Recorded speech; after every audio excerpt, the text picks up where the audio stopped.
دوستای نازنین، عزیزای دل، بازم امشب بهترین و بزرگترین دستاورد وطن خودم ما روی تاثیر میاریم.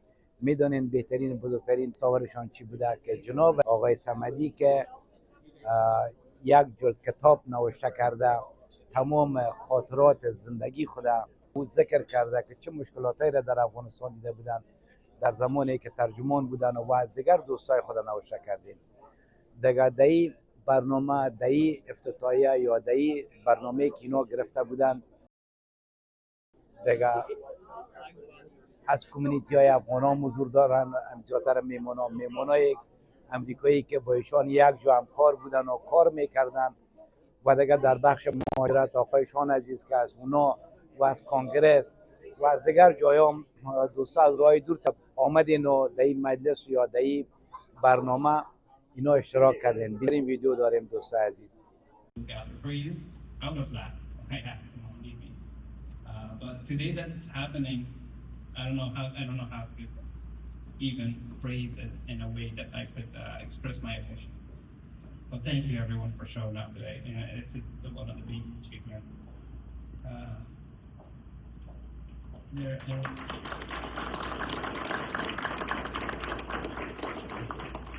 if one person was signing up for a job, I thought I would translate conversations, maybe earn money, maybe build a future. I did not understand what I was stepping into. I did not understand I was stepping into a life that led me through the visible and invisible wounds of war. You inherited that husband.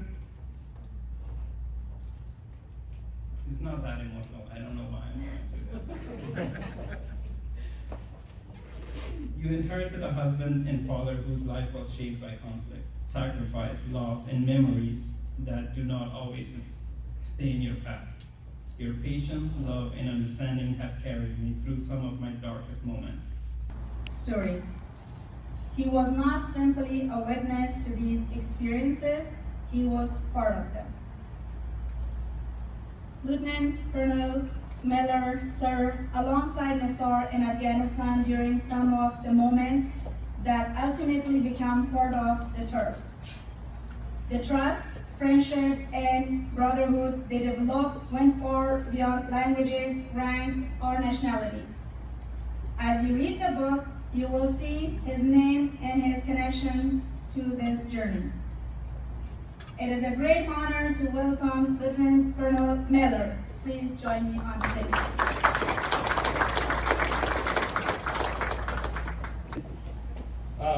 And so I live a busy life like everyone here, and I don't do a lot of kind of reflecting and kind of thinking about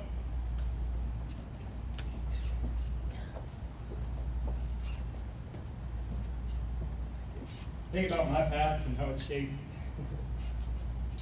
where we are today. But when Nassar asked me to write a forward and participate in this, it really caused me to pause and think.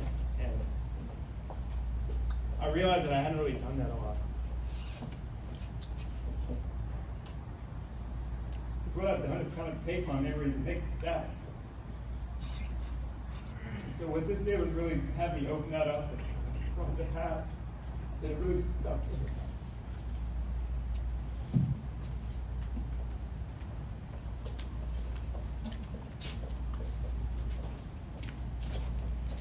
And so I was going through, it was back in 2010, I was back in the remote valley, isolated valley in Afghanistan called Terp. I was 28 again, put in an ambiguous situation with no guidance, not only in charge of the 200 men that we had, and men and women in our unit, the morales and the lives of them in a combat situation, but also an entire Afghan battalion, the local police force, millions of dollars of international aid projects that were all contested, and the government and the governance and the politics. Mentoring a governor, like I had any business doing that, but also the informal politics that come with any human endeavor, especially one with conflict. And so what I found myself doing was looking at the same story, the same words, the same memories that I had, but through a different lens. A lens with 15 years of life, a lens of being a father, and knowing the outcomes of both our time together and the overall war together. And I was really appreciative of, how unprepared we were and how instrumental the interpreters were to that, and I'll come back to that. But it also helped me focus on some of the things that I had forgotten. Just instead of looking at pictures and being like, oh, I remember that observation point, the enemy used that all the time, and the tactical sense of it, I was able to zoom out and look at things like the snow on the mountains, the cherry tree, the apple trees, and how they all turned pink. And for 2 weeks, the whole valley was just a carpet of pink. Also, the relationship with the people. I had built this kind of simple model of good guys and bad guys and the people in the middle, but with the perspective of time, you realize there really were some bad actors, but most of us were just doing the best we could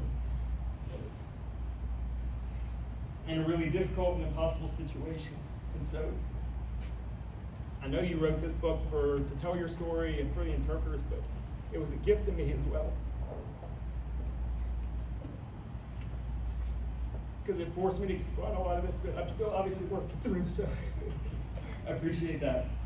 All right, so now I've muscled through that, see what the book means to me. I'll talk about some anecdotes and some color commentary for some things that you'll read as you go through.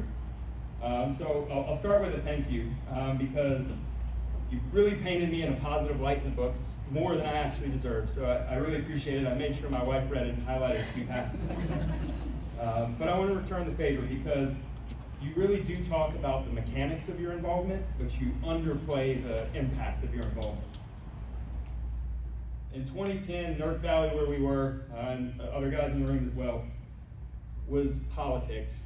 The book kind of glosses over, but it was really a three-way fight between government forces, the Taliban, and another insurgent group called the Anti-Islami. And I remember vividly, very early, you sat me down with the Afghan intelligence director, and y'all sketched out a stakeholder map of who's who in the valley, who the power players were, what their influence was, and what their interests were. And you went a step further, and you proposed an approach. How essential trust, language, and culture understanding were to the mission. Colonel Packman has been that interpreters were far more than translators. They were trusted partners who helped soldiers navigate not only the battlefield, but also the communities and cultures around them. Join me in giving him a warm welcome.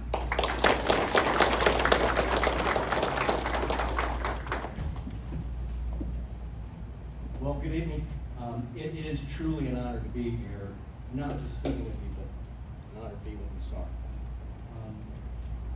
Not simply to celebrate the publication of the book, but to celebrate this remarkable man who wrote it. I feel like it's been really serious for the last few minutes, but before I do, I should probably tell you something about what it was actually like working with Ms. Sark. As you know, we would often find ourselves in very, very intense conversations, political, with Afghan leaders from the government, the military, local leaders, and oftentimes I'd say something. Who took a profound risk in sharing his story, a story forged in service, danger, loyalty, and love for both his homeland and the United States. Tonight we celebrate Nasser Ahmad, interpreter, entrepreneur, podcaster, author, and above all, a man whose courage has shaped lives on both sides of the world. I am proud to call you friend. You're my friend, and I'm so grateful that this has occurred and we have met. Many of you know him in your own way. A devoted son, a supportive husband, a role model to your children, a brother, a combat veteran, and a pillar in the Afghan community. He is a natural risk taker, not for personal gain, but because he sees opportunities that lift others up. In 2023, he founded Beyond Barriers, filling the gap for translation services here in the U.S. while creating jobs for many. In 2025, he launched Built Not Born podcast, amplifying the stories of struggle, discipline, and until Task Force Argo learned about the national interest exemption visa, a special clause within the presidential proclamation and executive orders.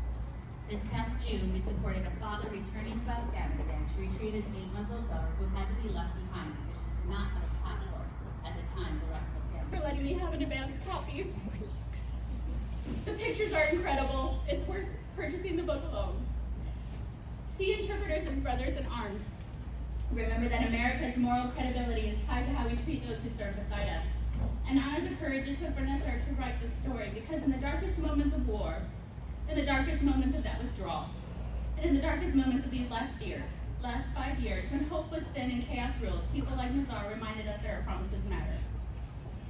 And I have one more item to talk about tonight. It's a congressional record from Congressman Zach Nunn. He is another founder of Task Force Argo and the United States House of Representatives from Iowa. Congressman Nunn is an Air Force combat pilot who helped his own interpreter leave Afghanistan. Congresswoman Matsui has presented Nasser with a Congressional Certificate of Recognition in honor of this special occasion. Mr. Rahab, may I please invite you to join us on a stage and present the certificate, please. Thank you so much.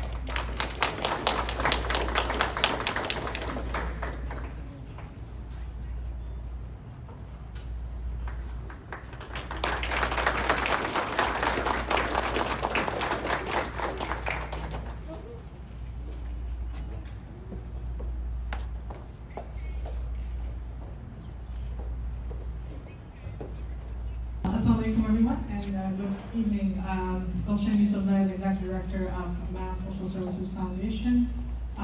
Well, first of all, I just want to start off by congratulating Nisar and his wife, who I'm just seeing now and have heard so many wonderful things about. But as it's always said, the person behind the man is the woman, and I commend you for all your support.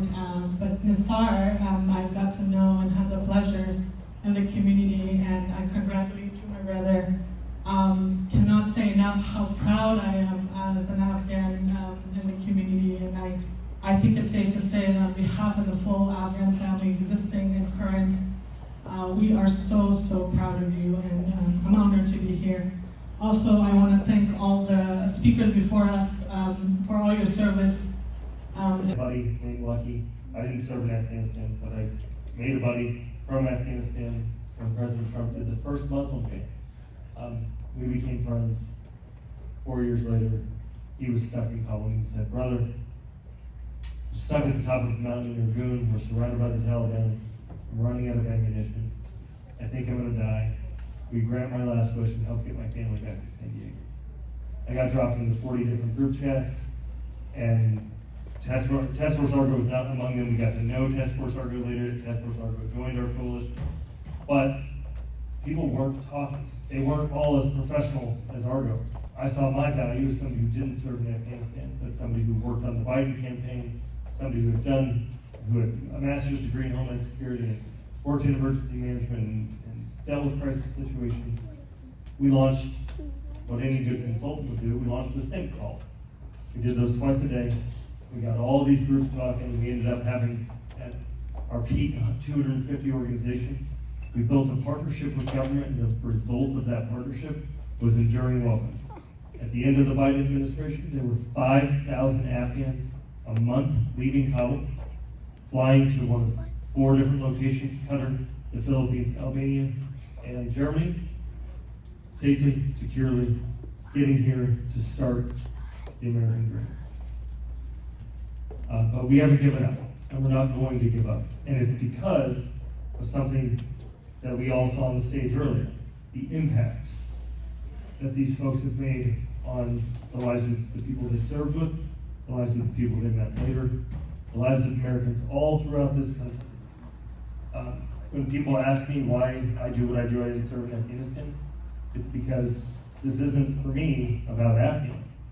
This is about people who stood up for the idea of America, took action. Feel that they belong and can build a meaningful future. Thank you so much for asking that. And I'm going to get to that question in a minute. I want to build on some of the things you were saying, which I think are so important. As I go around the country and I do these town halls, I see that pain that you're talking about. I see that trauma. I know that there's at least one person in this crowd, probably a lot in this crowd, who are waiting on family reunification. The number one thing I hear going around the country is that I want to see my babies again. And then if you have any questions from Mr. I don't know, I could say the author of the book. So if you have any questions and if you would like to purchase the book, it would be glad to sign a book for you and take photographs and also دوست عزیز جناب صدیقی صاحب عزیز دارین در کنار خود. جناب صدیقی صاحب عزیز سلام احترامات. اینال میشه که درباره از این برنامه امشب به ما بگید. تشکر جناب رحیمی صاحب.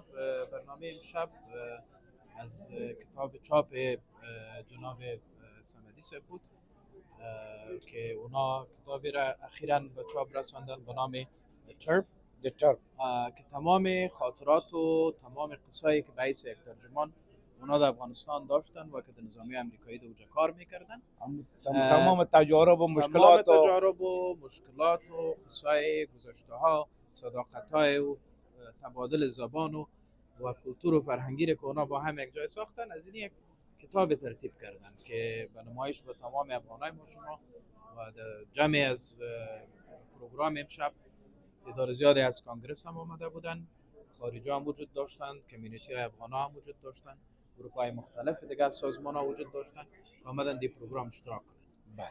بخیر باشه. تشکر. شما سلامت باشین. قربانتان. لذت ببرید. از شیریخا دوستای نازنین یکی خو غذای شب هم آماده ساخته بودن و جناب صمدی صاحب دیگه شیریخ مزه‌دار. جای شما نازنینا خالی به خاطر از یک تعداد میمانای امریکایی اونا تجربه نداشتن در خوردن شیریخ یا از که تست نکرده بودن قبلا، به خاطر از اون میمونا شیریخ هم آماده ساختین دیگه بیننده باشین، جای نرین.